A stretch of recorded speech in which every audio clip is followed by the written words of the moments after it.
Hello mga Mars, welcome back to my channel. Di ba nung Saturday mga Mars, ang Eat Bulaga ay pumuntang Bataan dahil nag-campus tour nga sila. Sorry doon sa huli kong upload. Ang sabi ko kasi complete, so hindi pala sa kumpleto. Si Vic Soto and Joey De Leon lang. Tapos, then the Dabarkads, yun. Meron kasi akong nabasa sa SOCMED na hula daw kasi nila na hindi sasama si Maine Mendoza sa campus tour. Kasi nga, marami daw tao. Baka daw, wait lang.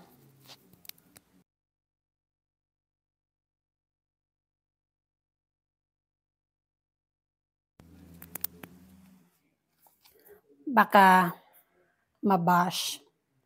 Pero, mali po ang pag-iisip nila. Mali po ang iniisip nila.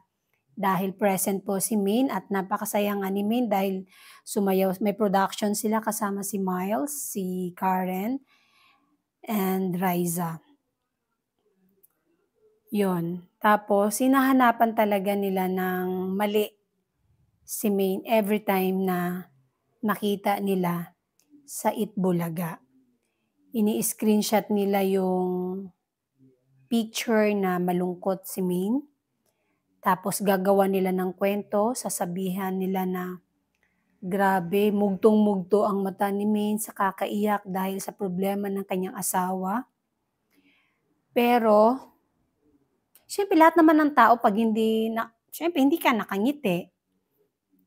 Eh ganun, naghahanap talaga sa ng butas at meron namang nagsabi na delikadesa na lang daw. Sana wag na lang daw pumasok si Maine sa Eat Bulaga. Hindi naman siguro pwede yun. Unless na lang siguro, pag sinabi ng production, kaso hindi eh. Present talaga si Maine kasi work niya yan.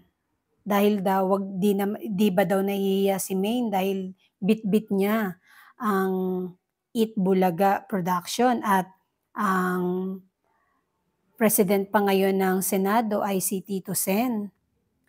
Dapat daw hindi na siya pumasok, mag-leave na lang daw muna hanggang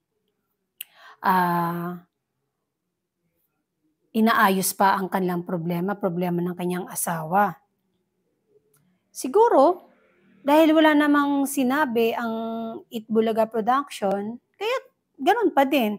Ibig sabihin kasi, kahit siguro sabihin nating asawa ni Maine, si Arjo, at yun nga, nadadawit ang pangalan sa malaking usapin ng DPWH flood control, mga contractor, engineer, mga ganon, hindi talaga maiwasan na madrag ang name ni Maine Mendoza tungkol dito. Pero, ang pinangahawakan ko lang talaga dito ay yung sinabi ni Maine na hindi totoo ang mga paratang nila. At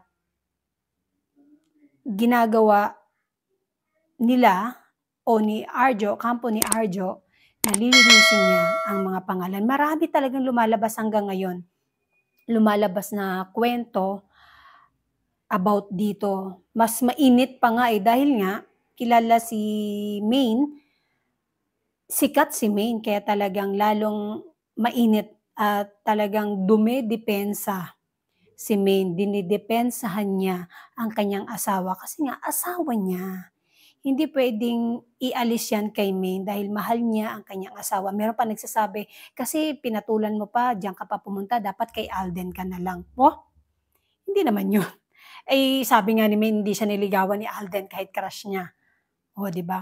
Hindi talaga sila. Ang destined talaga si